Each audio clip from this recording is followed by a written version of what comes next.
महाराष्ट्रातलं हे पंढरपूर तर तुम्हाला माहितीच असेल.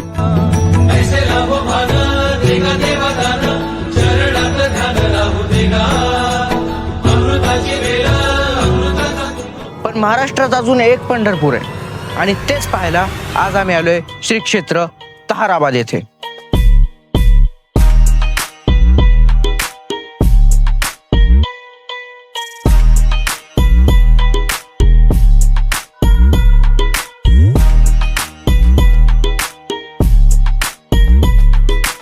मित्रांनो, इथे एक समाधी आहे आणि त्या समाधीला जर मी माझा कान लावला तर मला विणेचा आवाज ऐकू येणार आहे. आणि एवढंच नाही तर इथे असंही सांगितलं जातं की दरवर्षी इथे देव येतात. पण हे सगळं खरं आहे का, हेच जाणून घेण्यासाठी आज मी आलोय श्री क्षेत्र ताहराबाद येथे, जे महाराष्ट्रातील अहिल्यानगर जिल्ह्यामध्ये आहे. आपण अनेक ठिकाणी जातो, तिथले मंदिरं पाहतो, इतिहास ऐकतो, पण काही ठिकाणं अशी असतात जिथे उत्तरांपेक्षा प्रश्न जास्त असतात. ताहराबाद एक असं ठिकाण आहे जिथे आल्यावर सगळं लगेच समजत नाही, उलट जास्त गोंधळायला लागतं. कुणी एक सांगतं तर कोणी काहीतरी वेगळंच. मग नेमकं खरं काय, हाच प्रश्न घेऊन मी पोहोचलो इथल्या मठाधिपती श्री अर्जुन महाराज तनपुरे यांच्याकडे.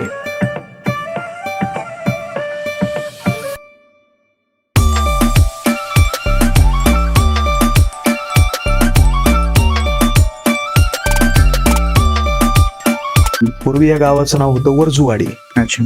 तर वर्जुवाडी असल्या कारणास्तव या ठिकाणी जर तुम्ही ताहराबादला जर यायचं ठरलं तर कुठून जरी आला तरी या ताहराबादला येण्यासाठी घाट आहे. हे ताहराबाद हे डोंगरावरती असणार आणि पूर्वीचे गड किल्ले हे डोंगरावरती असायचे. तर या ठिकाणी सुद्धा किल्ला होता पूर्वी. तर त्या किल्ल्यामध्ये छत्रपती शिवाजी महाराजांच्या सुनबाई म्हणजे राजाराम महाराजांच्या धर्मपत्नी ताराराणी या ठिकाणी येऊन राहिलेल्या होत्या. आणि ताराराणी येऊन त्या आबाद आहेत असे मेसेज सगळीकडे जायचे, संदेश त्या काळामध्ये. तारा आबाद है, तारा आबाद है, म्हणून ताराबाद असं गावाचं नाव पडलं. आणि दुसरा एक नाव मतप्रवाह असा आहे की ताहिर खान नावाचा एक सरदार होता आणि त्याला ही जहागिरी असल्यामुळे त्याच्या नावावरूनही ताहराबाद असं ताहराबाद असा उल्लेख आढळतो. इतिहास स्पष्ट झाला पण मनातला गोंधळ नाही, कारण ही गोष्ट फक्त नावाची नाहीये, इथे अजून काहीतरी आहे आणि ते आम्हाला पुढे कळलं जेव्हा एक नाव पुन्हा पुन्हा आमच्या समोर येऊ लागलं. ते म्हणजे श्री संत कवी महिपती महाराज. एक असे संत कवी जे स्वतः गावोगावी फिरून 280हून अधिक संतांचे चरित्र स्वतः लिहिले. आणि आम्ही असं सांगत असतो की जर महिपती महाराज झाले नसते तर वारकरी संप्रदायातील जे काही संत होऊन गेले, ज्ञानेश्वर महाराज, तुकाराम महाराज, एकनाथ महाराज, नामदेव महाराज, हे तर माहिती आहे, परंतु जे काही दुर्लक्षित संत झाले की ज्यांचं नाव सुद्धा आपल्याला माहिती नाही, अशा असणाऱ्या जवळजवळ 280हूनही अधिक संतांचं चरित्र महिपती महाराजांनी लिहिलं. म्हणून मराठी वाङ्मयामध्ये महिपती महाराजांचं अनन्यसाधारण असं योगदान आहे. त्यामुळे महिपती महाराज जर झाले नसते तर आपण या सर्व संत चरित्रांना किंवा त्या भक्तांना आपण त्या चरित्रांना मुकलो असतो. आणि आता वेळ होती संत कवी महिपती महाराजांचं मंदिर पाहायची. मित्रांनो, तुम्ही कधी एक असं मंदिर पाहिले का ज्या मंदिराच्या देवाची वरती मूर्ती आणि त्याच खाली त्या देवाची समाधी आहे? हे आहे ते मंदिर. हेच आहे संत कवी महिपती महाराजांचं भव्य दिव्य असं मंदिर, जिथे वरती त्यांचा विग्रह आहे आणि त्याच खाली त्यांची समाधी.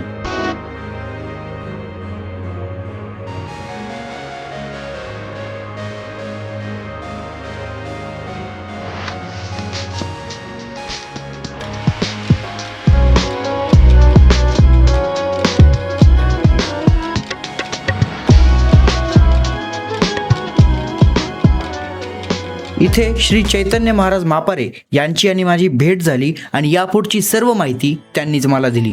आता या खाली ज्या समाध्या आहेत, या समाध्या सामान्याने साक्षात महिपती बाबांची समाधी आहे. अच्छा, इथे खाली समाधी आहेत? हो. अच्छा, मी आपल्याला दाखवतो सुरुवातीपासून दर्शन. फर्स्ट टाइम हे असं मंदिर पाहिले मी, जिथे वरती मूर्ती आहे महाराजांची आणि खाली समाधी आहे. हो. आता ही भगवान गणेशाची जो विग्रह आहे हा महिपती बाबांच्या देवघरातला जुना विग्रह इथं प्रतिष्ठित केलेला आहे. त्यांच्या देवघरातला? हो, महिपती बाबांच्या देवघरातला. अरे बापरे. ती जुनी मूर्ती मग आता तिला कलर वगैरे देऊन इथे प्रतिष्ठित केलं. अगोदर इथे दर्शन घ्यावं आणि तदनंतर मग पुढे महिपती बाबांची समाधी आहे. आता ही प्रामुख्यानं ही महिपती महाराजांची समाधी आहे. ओके. तर मग तिथे दर्शन घेतल्यानंतर इथे दर्शन घ्यावं. आणि ही समाधी महिपती महाराजांची, हिचं जर विशेष पाहू गेलो मध्येच महिपती महाराजांना जर बारकाव्यानं त्यांच्या विग्रहात फोटो जर पाहिलं तर त्यांच्याकडे सतत विणा असायचा उजव्या हातामध्ये. आणि तो विणा ते घेतल्यानंतर ते भजन करायचे. भजन करत असताना अजूनही त्यांची त्या भजन करत असताना त्या विण्यामध्ये ती शक्ती समाविष्ट झाली. परिणाम आज सुद्धा महिपती बाबांच्या समाधीला कान लावल्याच्या नंतर, टाळी वाजवून कान लावल्याच्या नंतर विण्याचा आवाज येतो. इथे कान लावलं? हा, इथे कान लावल्यानंतर, टाळी वाजवल्यानंतर कान लावायचा आणि आपल्या श्रद्धेनुसार आपल्याला तो निश्चित आवाज ऐकायला मिळतो. अजूनही बऱ्याच श्रद्धाळू लोकांचं असं म्हणणं आहे आणि आम्हालाही वैयक्तिक अनुभव आहे की या समाधीतून टाळी वाजवल्यानंतर विण्याचाच आवाज येतो. हे थोरले चिरंजीव, थोरले चिरंजीव विठ्ठलपंत कांबळे. ओके. तर त्यांची ही इथे समाधी आहे. ही जशी महिपती महाराजांची ओरिजिनल समाधी इथे, तर ही ओरिजिनल आहे का जस्ट तयार केलेली? तयार केलेल्या आहेत त्या समाध्या असं. त्यानंतर यांचे आता इथे 3 पिढ्या आहेत. महिपती महाराज, त्यांचे चिरंजीव आणि यांचे हे चिरंजीव म्हणजे महिपती महाराजांचे नातू. या दोनही नातवांच्या इथे समाधी आहे. उदाराम बुवा कांबळे, हरिभक्त परायण उदाराम बुवा कांबळे त्यांचे नातू, आत्माराम बुवा कांबळे हे पण त्यांचे नातू आहेत. आणि तिकडे जे आहेत धाकटे चिरंजीव त्यांची समाधी आहेत. अच्छा. अशा 5 समाध्या इथे प्रामुख्यानं आहेत. नंतर महाराजांनी मंदिराबद्दल आणि महिपती महाराजांबद्दल अजून माहिती दिली आणि मला नेलं एका अशा ठिकाणी जिथली गोष्ट ऐकून तुम्ही सुद्धा आश्चर्यचकित व्हाल. त्यांनी मला दाखवली महिपती महाराजांनी बांधलेली बारव म्हणजेच विहीर, जी एक साधारण विहीर नाहीये.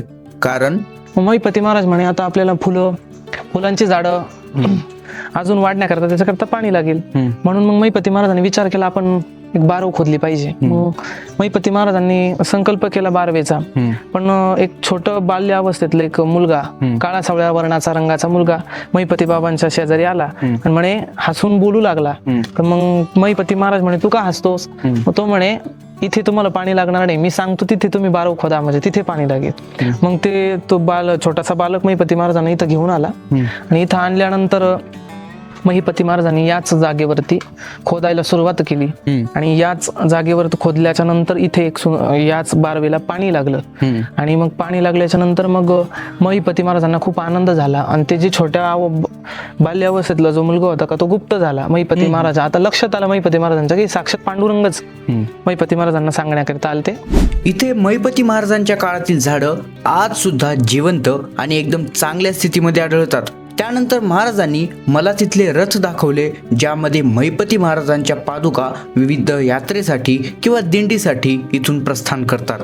एवढंच नाही तर इथे या संस्थानाद्वारे वारकरी संप्रदायाच्या शिक्षणासाठी गुरुकुल सुद्धा चालवलं जातं.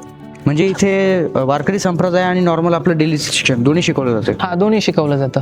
वारकरी संप्रदायिक म्हणजे त्याच्यात सुद्धा जर काही प्रोटोकॉल पद्धतीने पाहू गेलो तर बेसिक नॉलेज कसं वागावं नाही का, हेच सुरुवातीला महत्वाचं आहे ना. जे काही बेसिक, कारण बेसिक पाया पक्का झाल्याशिवाय पुढचं नाही ना देत आहे. म्हणून त्या पद्धतीने सगळं बेसिक नॉलेज इथं दिलं जातं.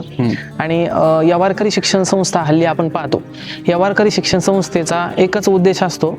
तर एका वाक्यात मी तुम्हाला सांगतो, वारकरी शिक्षण संस्था म्हणजे काय की इथं प्रत्येक मुलगा आल्याच्या नंतर इथे तो कीर्तनकार होईल, तो गायक होईल, तो प्रवचनकार होईल असं नाहीये. सगळे ज्याच्या त्याच्या भाग्यानं जे शिकून इथे तयारही होतात असं नाही तयार होतात मुलं. पण जर मुलं तयार झाले तर एक समाजामध्ये चांगला माणूस म्हणून त्याला वावरता येतं. हा एक वारकरी शिक्षण संस्थेचा भाव आहे, त्याच्या पाठीमागचा उद्देश आहे.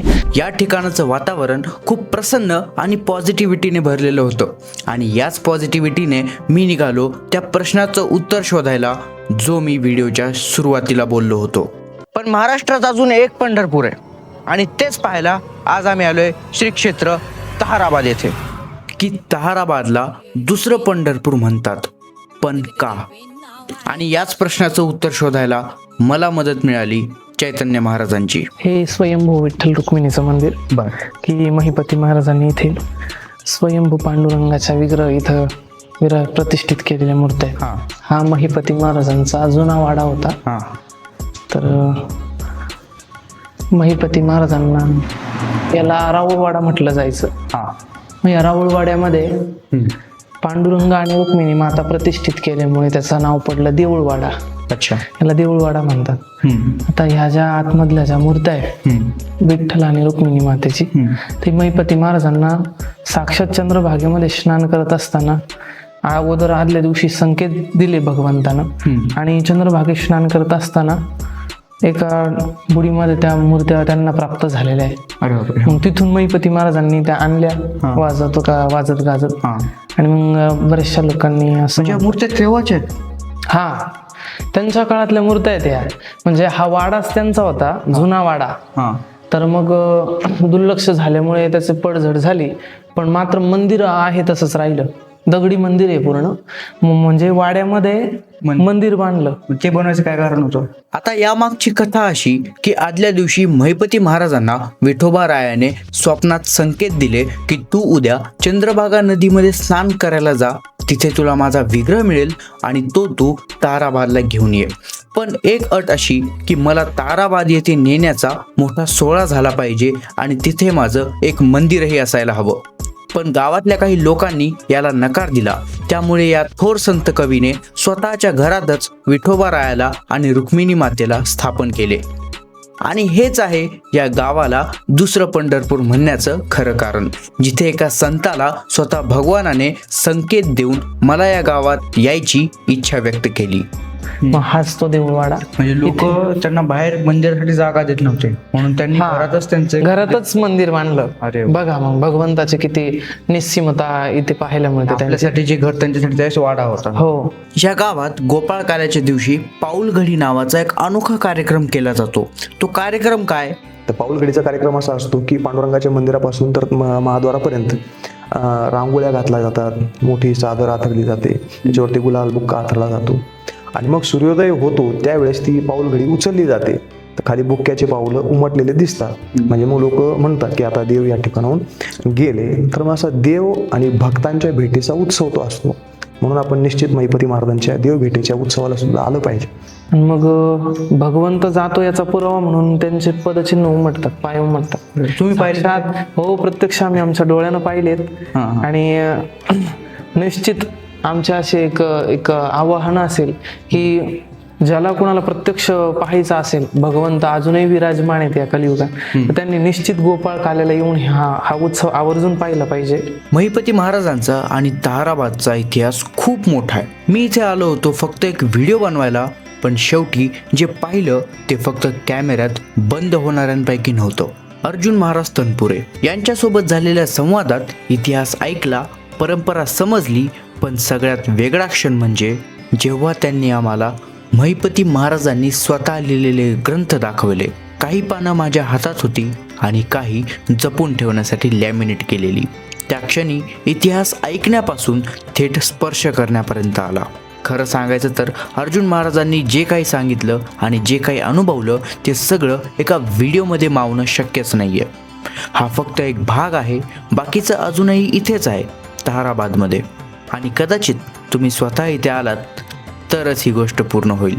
आणि अशाच प्रकारे एका मराठी घरातील लग्न सोहळ्यावर, वीटभट्टीवर काम करणाऱ्या लोकांच्या जीवनावर आणि कानिफनाथ महाराजांच्या यात्रेवर डॉक्युमेंटरी केली आहे. ती पण नक्की बघा.